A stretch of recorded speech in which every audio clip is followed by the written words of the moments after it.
Native American water protectors who were arrested Thursday say police divided them up and sent them to remote jails around the state, where some of them had numbers written on their arms and were housed in what appeared to be dog kennels. This comes as more details are emerging from Thursday, including video footage of a Dakota Access security contractor holding an assault rifle with his face covered by a bandana, apparently attempting to infiltrate a group of water protectors. Somebody had asked him what he was doing up there because he looked a little suspicious, and he said he was there to support the cause. They noticed in the back of his vehicle he had an assault weapon, and this is a no weapons camp. There's no violence. It's, peace and prayer.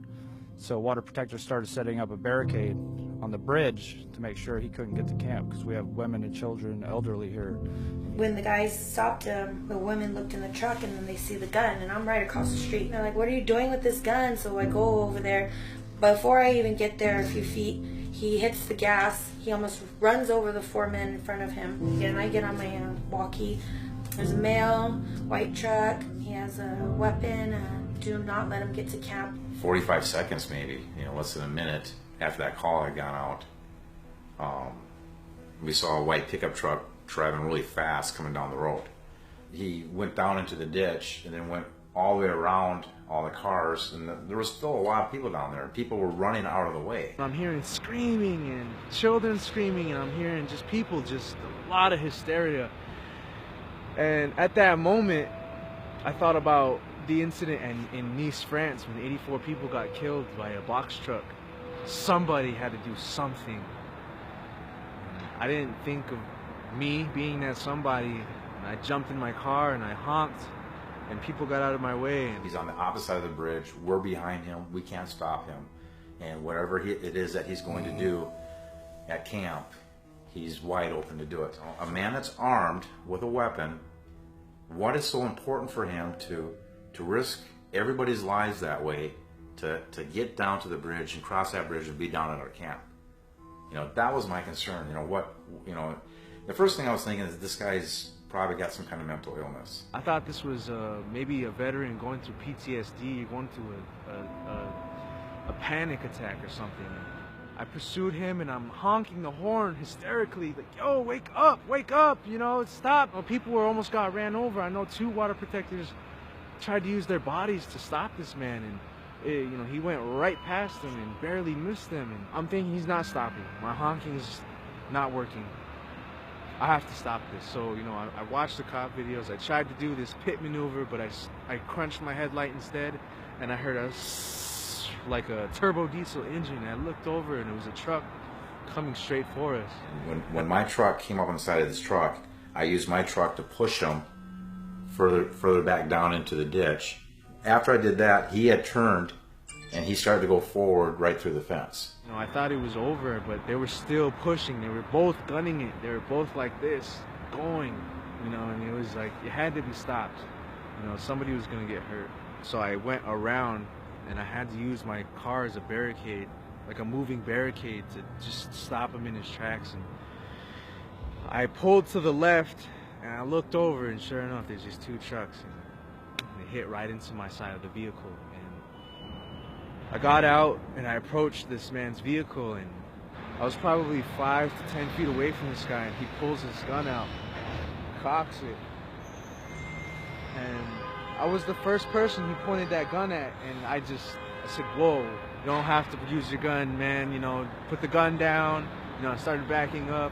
When I got out of my truck and walked up towards his door, he was already standing out of it, and he had an AR-15 in his right hand.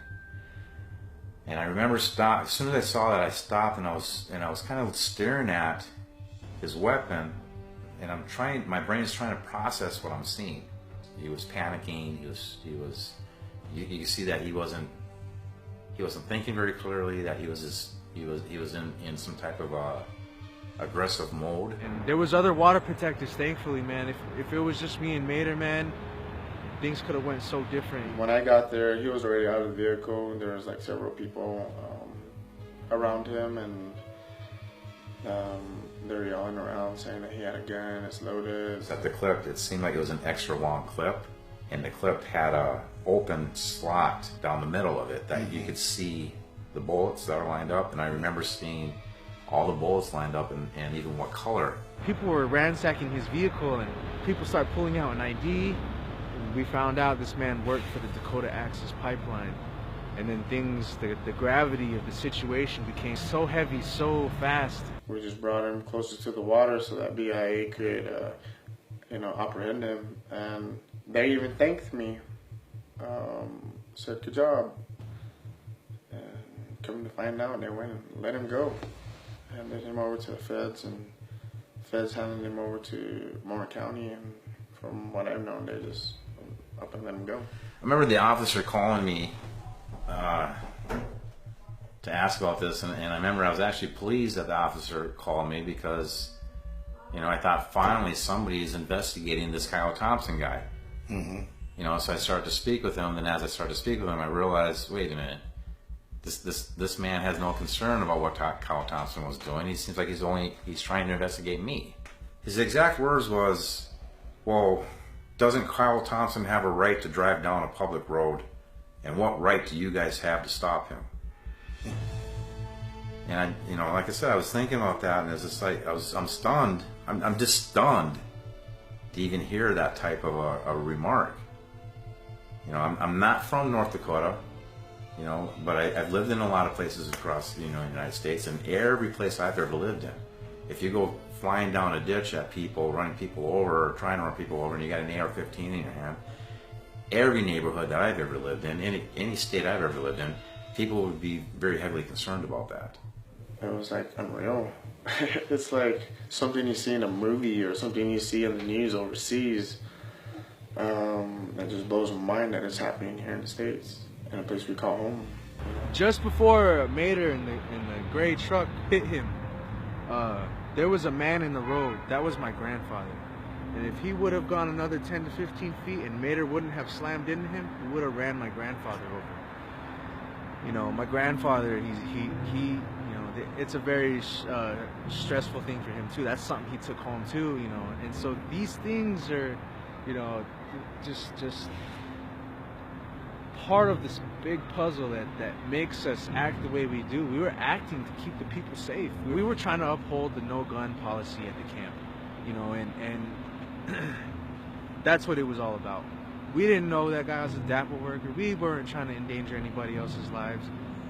I didn't feel like I was being criminally mischievous. I felt like we prevented a situation that could have gone way different. Maybe he was trying to garnish a reaction from the police. Maybe he was trying to, I don't know, threaten and intimidate people back at the camp, or maybe even shoot off a couple rounds and maybe scare people. And, it's all it takes. At Wounded Knee, there was a mysterious gunshot. There was just that one gunshot, and it set it all off. That's what I came back for. That's what I went to Standing Rock for. It's to prevent another Wounded Knee. That's what was in my heart. I went down there to protect my people. I answered that call to action, and I'm glad that I did.